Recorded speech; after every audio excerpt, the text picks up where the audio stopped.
2025 is going to be an absolute nightmare for Russia. How?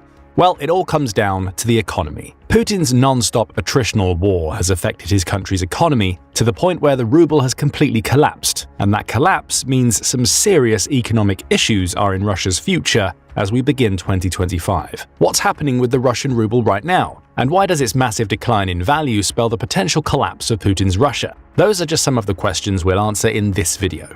So what on earth has happened to the ruble? On November 27, 2024, Newsweek reported that the Russian ruble had absolutely collapsed to its lowest value against the dollar since Putin started his special military operation. The currency hit a new low of 107 against the US dollar the day before the report, and it kept getting worse from there. By November 28th, the ruble had sunk again, reaching 114 against the dollar, plunging past the depths that it found itself in March 2022, when the West announced its first massive round of sanctions against Russia. The collapse was coming for a while. The ruble had undergone around 2 months of consistent depreciation before it hit its new low point, and that depreciation is only going to get worse from here, as Russia's currency was expected to weaken further during the winter holiday season. Companies imported more goods into the country to meet consumer demand for that period, resulting in the currency becoming further devalued against the dollar. Russia's daily newspaper Kommersant summed up the mood in the country.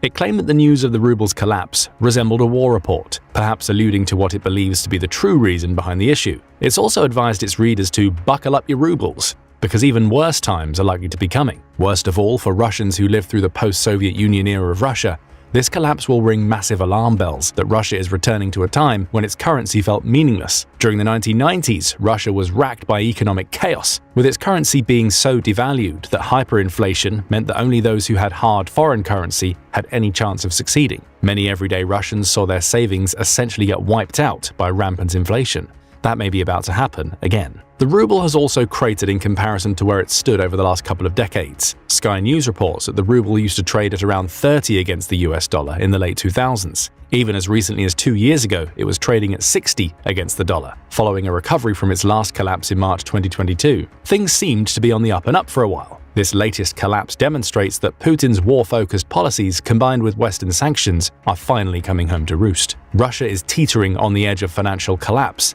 as we begin 2025. And we have to ask the obvious follow-up question: why did this collapse in the ruble happen?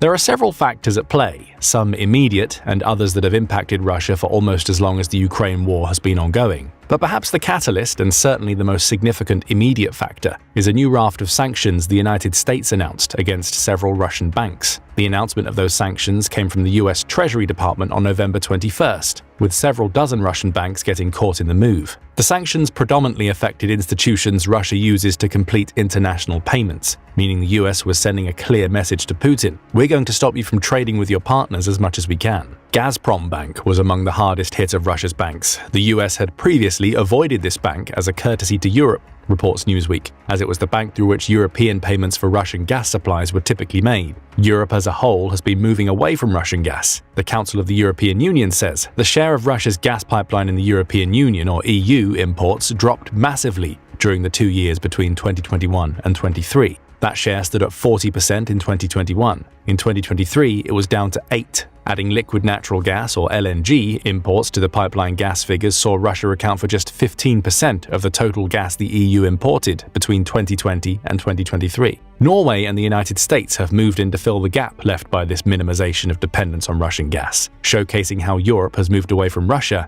as its key energy supplier. Those European moves away mean Putin has less leverage as he continues his war in Ukraine, which is compounded by the collapse of the ruble against the dollar. Of course, these sanctions also make it harder for any other country to buy gas from Russia, meaning it's likely that we'll see the country's revenues from gas decline further. Not great for a Russia that needs as much cash as it can get its hands on to fund Putin's war. While these sanctions may have been the catalyst, other issues at play combined to cause the ruble's decline. In its analysis of the collapse, the Bell pointed out that Russia's decision to repatriate just a quarter of its foreign currency earnings rather than its typical half compounded the country's problems. Repatriation is the conversion of a foreign currency back into your home country's currency. Russia doing less of it led to a fall in the availability of the Chinese yuan and the US dollar, essentially leading to an overflow of rubles inside Russia. As one employee of a Russian bank puts it, everyone is sitting on rubles. There's a ton of liquidity, but nowhere to convert it.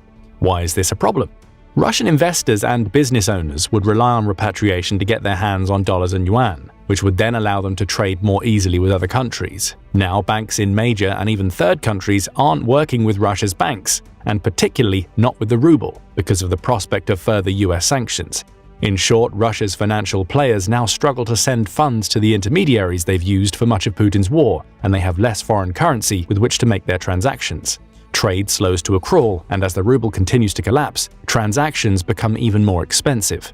It's a vicious cycle that's causing major problems for the Russian economy. Add to all of this Putin having gone spend crazy with his special military operation. The Bell points out that Russia's state spending was around $14 billion more than expected during the fourth quarter of 2024. More spending means a higher supply of rubles entering the Russian system, devaluing the currency further. Russia's state spending has been spiraling out of control ever since Putin started his war. A huge chunk of Russian money is going toward funding the country's military. As the Stockholm Center for Eastern European Studies points out, security-related spending on Russia will account for between 40 and 45% of all state expenditures in 2024. We've also seen a rapid increase in defense spending between 2019 and 2024. In 2019, Russia pumped 2.997 billion rubles into its national defense. That figure is now 10.775 billion rubles, an increase of 359%. Some of that spending is natural given how long the Ukraine war has lasted, but therein lies the problem for Putin. His special military operation was only supposed to last 5 days. It's been nearly 3 years since that invasion, and Russia has been forced to plunge itself into a war economy that sees massive public spending on its military machine just to keep itself going. More rubles are needed. But more rubles means the currency gets devalued, and the great irony for Russia is that it's sticking itself into a cycle where it needs to dedicate even more rubles to defense, which continues the devaluation. And it only gets worse for Russia as we begin 2025. We touched on how US sanctions are going to impact Russia's gas industry, forcing its major energy players to find workarounds. That impact is accompanied by a long-standing set of problems that are limiting the flow of foreign currency into Russia. The constantly rising costs of cross-border transactions, past sanctions come into play here, drive up the cost of Russian imports. The Bell says that these higher costs place even more downward pressure on the ruble, accounting for its consistent decline over the last few months at least. That pressure isn't going away. Where the catalytic immediate issues force the ruble's cratering, this pressure will add to its decline over time. We've touched on sanctions just now. It's important to point out that it's not just America's recent sanctions against Russian banks that have caused the ruble's decline. The many sanctions the US and its allies have put in place throughout the Ukraine war are also finally coming to bear. Castellan tells us that there are currently 22,230 sanctions against Russia, with the US being the biggest contributor. It has 5,820 in place. Canada has well over 3,630 sanctions against Russia, with the EU combining to add 2,378 to the list. Some of those sanctions date back to 2014 and Putin's annexation of Crimea, but his special military operation really ramped things up. Over 19,500 of the 22,230 sanctions were put in place after February 2022. If pressure is being placed on the ruble due to lower levels of foreign investment, these sanctions are the major source of that pressure. Even the government has acknowledged this. The Kremlin says that the sanctions imposed by what it dubs unfriendly countries are causing high costs of living in Russia.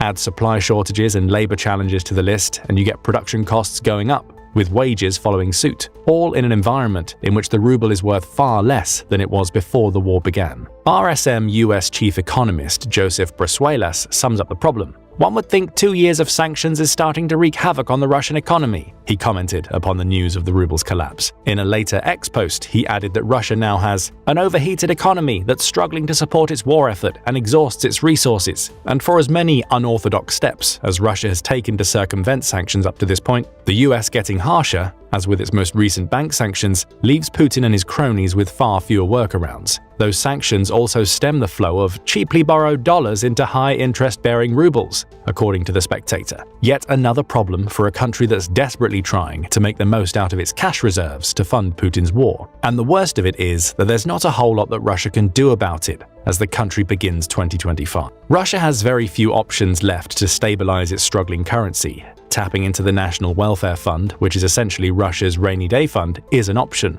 However, that fund only contains 227.616 billion of Chinese yuan as liquid assets, with the rest being gold or otherwise non-liquid. And that's not going to do all that much, considering how much Putin is spending on his war. That fund has also been declining consistently since the beginning of the war. It shrank by about 324 billion rubles in July 2024 alone. Putin has tapped into this fund multiple times already to prop up the ruble during his special military operation, and it doesn't have all that much left to give. As Fortune puts it, the Kremlin's piggy bank for propping up the ruble is running low. That particularly rainy day umbrella now has a few too many holes. Russia's central bank has also tried to intervene to try and prop up the faltering ruble. It chose to halt all foreign purchases on Russia's domestic currency market for the rest of 2024. That will at least reduce the foreign currency shortage for a while. But Russia can't rely on non-market residents being active in its financial markets. As the Bell points out, those non-market residents and their trading used to help bring stability to the ruble during previous periods of volatility. Those people are gone now, so Russia can't use them as a buffer to stop the ruble from dropping even further. The only positive news for Russia in all of this is that a weakened ruble should lead to more funds pouring into the country in time for its budget at the end of 2024.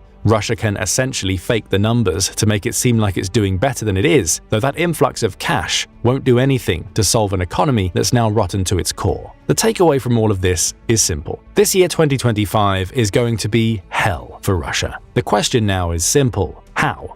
We can divide the answer into two parts, with the collapsing ruble set to have an impact on both the average Russian and Putin's ambitions for Ukraine. For the everyday Russian, we're already seeing the consequences of Putin's war. Toward the end of October 2024, a little over a month before the ruble broke the 100 mark against the US dollar, Russia's central bank was forced to hike interest rates up to 21%. That decision was made in an effort to curb the rampant inflation in the country that Euronews says is caused by Putin's massive military spending. The bank even touched on this, stating that growth in domestic demand is still significantly outstripping the capabilities to expand the supply of goods and services. It's here where we can clearly see the impact sanctions have had on Russia. Far fewer goods are coming into the country, despite Russia having found some workarounds. Putin's switch to a war economy isn't helping matters, as Russia's manufacturing base is now largely dedicated to making weapons for his special military operation, rather than products for the country's consumer market. Raising interest rates is a measure that central banks the world over use to curb inflation. With the ruble devaluing as much as it is, there's a good chance that Russia's central bank will have to break past the 21% mark. Russia's base rate is already at its highest since it was introduced in 2013. Going even higher means the average Russian will face even higher costs of borrowing. We'll also see businesses making decisions with a focus on future profitability, impacting the job market as a result. Life is only going to go from bad to worse for the average Russian in 2025. And when we say worse, we really mean it. Right now, inflation in Russia is running at 9.5%, which is more than double the 4% target the country's central bank has in place. When the bank announced its interest rate hikes back in October, it also claimed that it expected inflation to decline to between 4.5% and 5% for 2025, down to the target of 4% in 2026. There are a few problems with that assessment. For one, Russia's actual inflation rate is likely much higher than the central bank claims. That's according to Romir, which is a market research company that specializes in Russia. It says that year-on-year inflation for everyday consumer goods up to September 2024 was actually 22.1%. Even if Russia's central bank has the right rate for Russia as a whole, it's clear that consumer prices are rising far above the 9.5% rate being claimed. The second problem is that the central bank's predictions came before the ruble cratered. It's already been forced into an emergency action to attempt to counteract the ruble falling to over 100 against the dollar. Other potential measures will only pump more rubles into Russia's economy, devaluing the currency further, and leading to even more inflation. Russia will be very lucky if it gets down to 5% in 2025. Not ideal for Putin when he's trying to push on with his war. All of these problems for the everyday Russian could lead to social unrest at a time when Russia is already dealing with so much turbulence. And that leads us to what the ruble's crash means for Putin and Russia as a whole. It's not good news on the military front. Patrick McGovern, who's an associate of the geopolitical risk consultancy firm SRM, explains why. Russia is already under pressure to maintain extremely high levels of military expenditure, he says, and the devaluation of the ruble may potentially strain its capacity to continue financing its war in Ukraine. We've already touched on how much Putin has already pulled from Russia's National Wealth Fund just to keep his war ticking over. He's also now relying on North Korea to send troops to help him. Just what is Russia having to send to North Korean President Kim Jong-un in return for these troops? Money? Weapons? Military secrets? Who knows, other than that Russia's weakening currency is putting it in a position where it's having to rely on others to prop up its military. Imports of critical goods, such as circuits and microchips for military purposes, will become more expensive, says Vasily Astrov of the Vienna Institute for International Economic Studies. Russia will continue to buy, says Astrov. It'll manage due to higher revenues gained from its oil and from other commodity exports it trades in dollars, at least for now. If more sanctions hit home, further limiting the amount of trade Russia can do using the dollar, the ruble might fall to a yet deeper crater, leaving Russia even less able to spend on its military. This is a war that's already costing Russia around $350 million per day as of September 2023. The devaluation of the ruble means that $315 million doesn't stretch as far as it used to, which could lead to Russia's already ill-equipped troops on the front lines really starting to struggle. Speaking of those soldiers, there's another problem that the devaluation of the ruble brings with it. The money they're receiving to fight is worth a lot less now than it was. Think about what that means on the recruitment level. Russia's massive military costs are accounted for in part by the high payments Putin offers to contract soldiers. As the Moscow Times points out,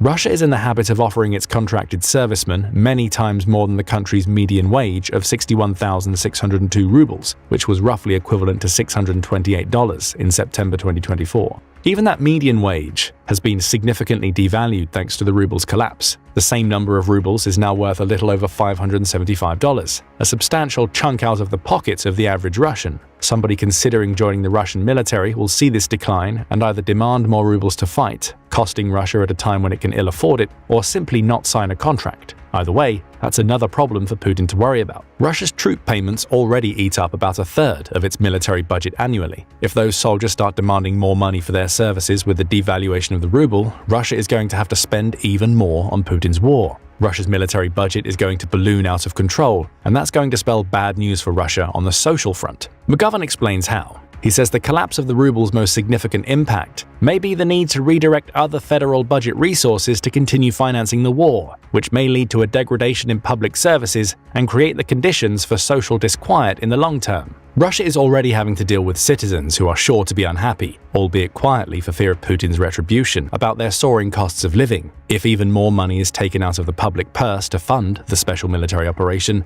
that disquiet could turn into a full revolt over time. Make no mistake, 2025 is going to be a terrible year for Russia. Either Russia will be running on economic fumes as we begin 2025, opening the door for a Ukrainian victory, or it will create the perfect storm of conditions for an uprising that could end Putin's war from the inside. But what do you think about the ruble's collapse? How far-reaching will the consequences be, and is there any chance for Russia to recover from this? Share your thoughts in the comments below, and thank you for watching the video. Now go and check out Ukrainian War Cripples Russia Forever, or click this other video instead.